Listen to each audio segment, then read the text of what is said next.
Satnam, I'm Sri Sundrikor for the cycle of the goddess that you are.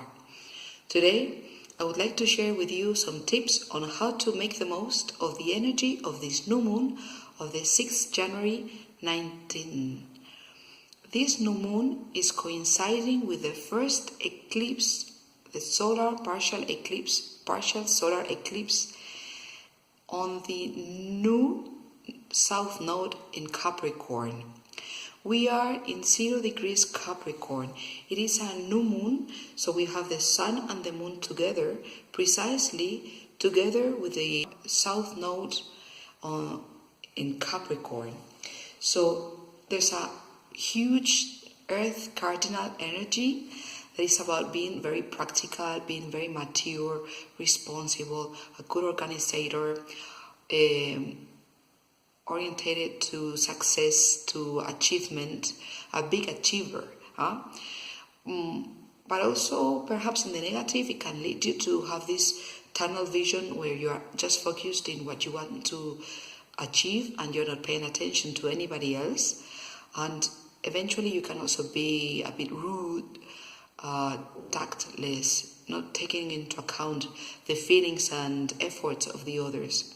All this energy is what Saturn on the 11th degree Capricorn, the Sun and the Moon together in Capricorn, and Pluto on the 20th degree Capricorn, and Venus on the 1st degree Capricorn are presenting to us. And that has a lot to do with number 9, with the archetype of goddess Hecate, with the most negative sides, or, not to judge it, just these sides of Hecate, of being very much a perfectionist and being impatient and perhaps a bit too serious and too thoughtful, right? But today we're going to work with this full moon, with this eclipse, using the archetype of number 10, because there's a process that is happening of transformation through big deals of discipline. Discipline not only may mean making a huge effort, but also like understanding the natural order so that things can get to fruition. Understanding how things work in nature so that we use the energy of nature to achieve our goals. Because when we work against nature, sooner or later, we are not going to get anything, or the worst.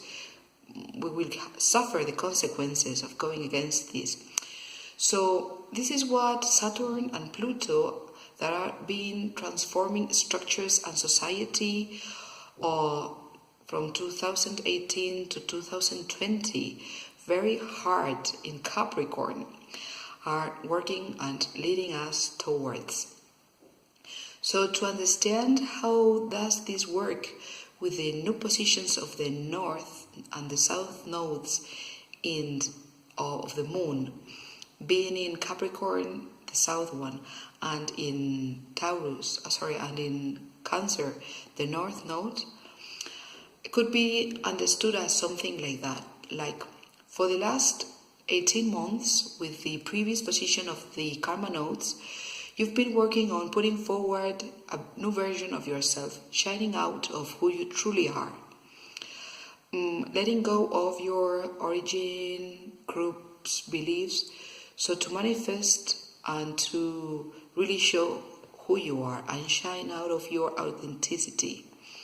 So the point could be that with this eclipse, with your sun and the moon, that's a sun eclipse, your ego, your shiny aspect, this reason for you to be proud of yourself, where you get your recognition from the surrounding, is not going to be there visible. So all this prestigious you that you've been working very hard with Capricorn is not going to be valorated in the moment. It's going to be eclipsed, so that you can realize what is the worth and what is the value of belonging to a greater group.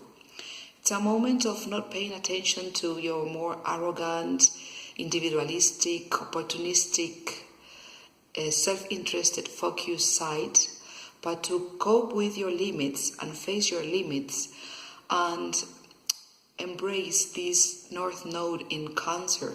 So to open yourself to vulnerability, to showing your feelings and getting in contact with that vulnerability, so that you can give from yourself, give to others, and put all your cardinal energy to hold and generate a collectivity. It could be family, it could be a group of friends, it could be a group of people interested in the same topics as you are, or even the whole humanity, so that you put all this worth of yours, all this what you've been developing with the previous series of eclipses during the last 18 months, in benefiting everybody, in benefiting you and also the others. So all what you've grown, all your new shine of these last 18 months, or what you've already developed, is the moment to deliver it, to set it to nurture our collectivity. So this is what number 10 is presenting. The intelligence of number 10 is represented by Goddess Gaia. Goddess Gaia, whose myth is coming back from the ancient Greeks, and then Romans and other cultures have been updating and using still, because it's representing a very interesting aspect of ourselves.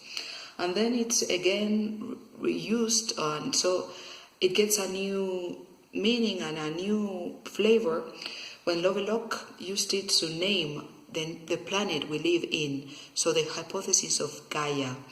So all this is what I've been collecting and interpreting using numerology in my book, The Cycle of the Goddess That You Are, so that you can find in here the myth and the tools, mainly numerology, to decode that myth, so that you get to understand what and how it feels for you as a woman. All men can also use it, because we all have this feminine aspect within us also, so that you can use the Kundalini tools proposed. You can use the meditations, the affirmations, the tools of coaching in here, so to get to understand this aspect within you and use the energy of this eclipse, so that moon by moon you can get to manifest the true goddess that you are. Sat Nam.